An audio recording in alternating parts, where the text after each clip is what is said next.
Overthinking दिमाग का silent killer, सच जो कोई नहीं बताता। जब आप रात को सोने जाते हो तब भी दिमाग में कुछ ना कुछ चलता रहता है।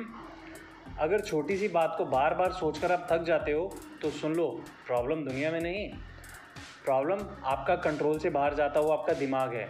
और आज मैं आपको बताऊंगा ओवरथिंकिंग क्यों होती है, कहाँ से शुरू होती है और इस ओवरथिंकिंग को कैसे ख़त्म किया जा सकता है। हेलो दोस्तों, welcome back to Live Decode. Overthinking होती क्यों है? ओवरथिंकिंग कोई आदत नहीं है, ये एक डिफेंस मैकेनिज़्म है।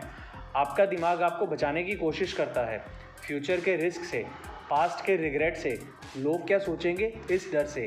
पर प्रॉब्लम तब होती है जब सोचना कंट्रोल से बाहर हो जाता है और फिर आप एक्शन लेना बंद कर देते हो। आप डिसीज़न लेने में डिले करते हो, आप अपने ही ख्याली दुनिया में फंस कर रह जाते हो। ओवरथिंकिंग शुरू कहाँ से होती है? सच थोड़ा कड़वा है, पर ओवरथिंकिंग अक्सर बचपन से शुरू होती है। इसको हम पेरेंटल कंडीशनिंग भी बोल सकते हैं। जब हम छोटे थे तो अक्सर घर वाले हमें बोलते थे, गलती मत करना, लोग क्या कहेंगे, परफेक्ट बनना है।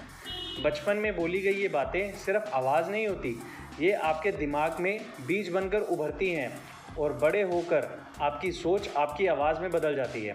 जैसे fear of judgment, fear of failure. Second point, environment.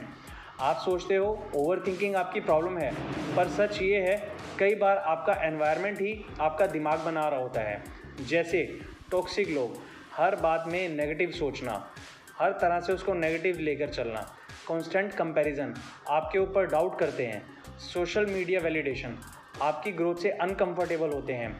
आप उनके साथ रहते हो और धीरे धीरे उनकी आवाज़ आपकी सोच बन जाती है। Third point, past failure. कभी नोटिस किया है, एक छोटे से फेलियर के बाद आप पहले जैसे नहीं रहते। एक बार हर्ट हुए और आपके दिमाग ने डिसाइड कर लिया नेक्स्ट टाइम ज़्यादा सोचना है, सेफ रहना है। फॉर एग्ज़ाम्पल मैं अपनी बात करता हूँ। लास्ट टू लास्ट ईयर मैं किसी के साथ रिलेशनशिप में आया। वो रिलेशनशिप शुरू में तो दोनों साइड से था, पर धीरे धीरे सिर्फ मेरी तरफ से चल रहा था। कुछ दिन बाद चीज़ें क्लियर हुई तो पता चला लोग अपने मेंटल ट्रॉमा भी शिफ्ट करते हैं दूसरे लोगों पर खुद को हील करने के लिए। तो अब क्या हुआ, मेरे सबकॉन्शियस माइंड ने एक पिक्चर क्रिएट कर दी, नेक्स्ट टाइम से संभल कर रहना है या किसी पर जल्दी से विश्वास नहीं करना। सेकंड एग्जांपल लेते हैं।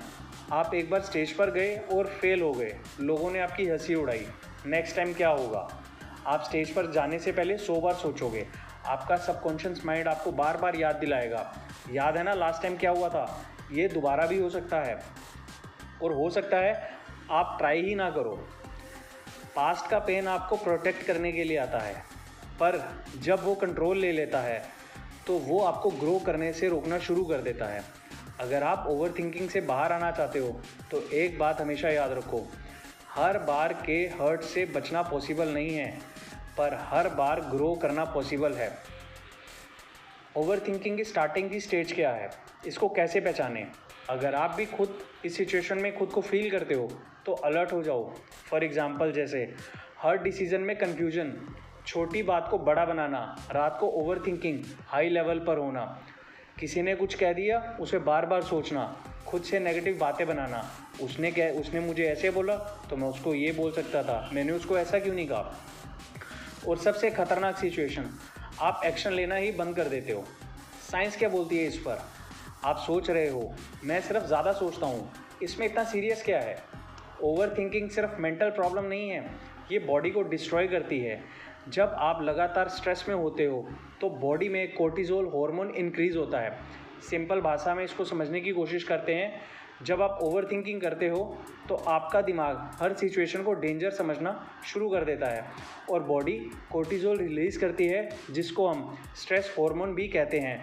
शॉर्ट टर्म में ये हेल्पफुल रहता है, पर जब कोर्टिजोल हर रोज़ हाई रहने लगे तो नोटिस करना आप हमेशा टेंशन में रहने लगते हो, रिलैक्स फील करना मुश्किल हो जाता है, छोटी प्रॉब्लम भी बड़ी लगने लगती है। मतलब आपका दिमाग बिना किसी रीज़न के अलर्ट मोड में फंस जाता है। Next point, sleep disturb. आप बेड पर लेटे हो, बॉडी सो रही होती है पर दिमाग में 100 बातें चल रही हैं, पास्ट प्रेजेंट फ्यूचर सब एक साथ। नॉर्मल स्लीप में दिमाग खुद को रिपेयर करता है और स्ट्रेस को प्रोसेस करता है।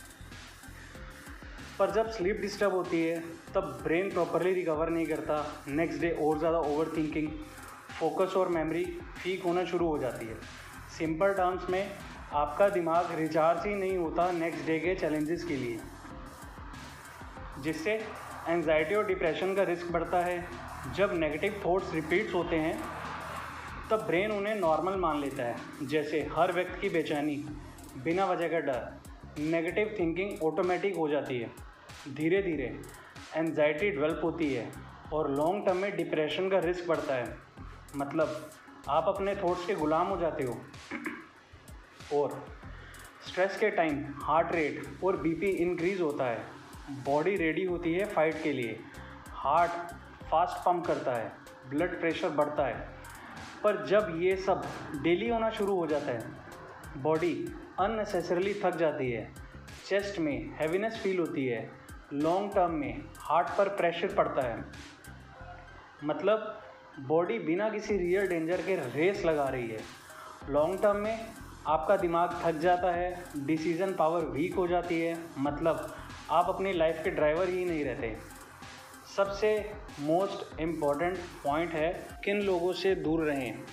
ऐसे लोगों से ज़रूर दूरी बनाकर रखने की कोशिश करें जो हर बात में नेगेटिव सोचते हैं, जो आपके ऊपर डाउट करते हैं, जो खुद तो कुछ नहीं करते पर 36 एडवाइस हैं उनके पास देने के लिए, जो सिर्फ प्रॉब्लम को देखते हैं, सॉल्यूशन को नहीं। ऐसे लोग आपके फैमिली मेम्बर्स भी हो सकते हैं, तो कोशिश करें उनसे कम बात करने की। और याद रखें, ओवर थिंकर्स का साथ रहना बर्बाद कर देता है। इस पर कंट्रोल कैसे करें, पॉइंट वाइज पॉइंट समझने की कोशिश करते हैं। Action on thinking rules. जितना ज़्यादा सोचोगे उतना ज़्यादा फंसोगे। 5 सेकंड में डिसीज़न लो, करना है या नहीं करना। जो भी डिसाइड किया है उस पर action low. Second point, right it down technique. Paper पर लिखो। दिमाग में सब कुछ घूमेगा, जो दिमाग में चल रहा है उसे पेपर पर लिखो, फिर उसे रीड करो। आपको खुद ब खुद समझ आना शुरू हो जाएगा, प्रॉब्लम कुछ भी नहीं है। Third point, worst case accept करो। डर का रूट है अनसर्टेनिटी। ज़्यादा से ज़्यादा क्या बुरा होगा उसे एक्सेप्ट करो और आगे पर फोकस करो। Limit thinking time. कोई भी प्रॉब्लम नज़र आती है उसके सॉल्यूशन का टाइम फिक्स करो। मैं इस प्रॉब्लम पर मैक्स टू मैक्स 10 मिनट सोचूंगा, उससे ज़्यादा नहीं। ऐसे आपकी धीरे धीरे आदत बन जाएगी एक ही बात को ज़्यादा समय तक ना सोचने की। 5वां पॉइंट, बिज़ी रहो, प्रोडक्टिव रहो। जितना ज़्यादा पॉसिबल हो बिज़ी रहने की कोशिश करो। खुद को खाली मत रहने दो। काम हो ना हो, कम है ज़्यादा है, लगे रहो। कहीं घूमने चले जाओ, कोई स्किल सीखने की ट्राई करो, सॉन्ग सुनना शुरू कर सकते हो। बहुत कॉमन चीज़ें हैं, हम जानकर भी अनजान बनते हैं। एक लाइन ध्यान से सुनो, ओवर थिंकिंग आपकी लाइफ को डिस्ट्रॉय नहीं करती, ये धीरे धीरे आपको जीने से रोकती है। आप जिंदा हो पर जी नहीं रहे।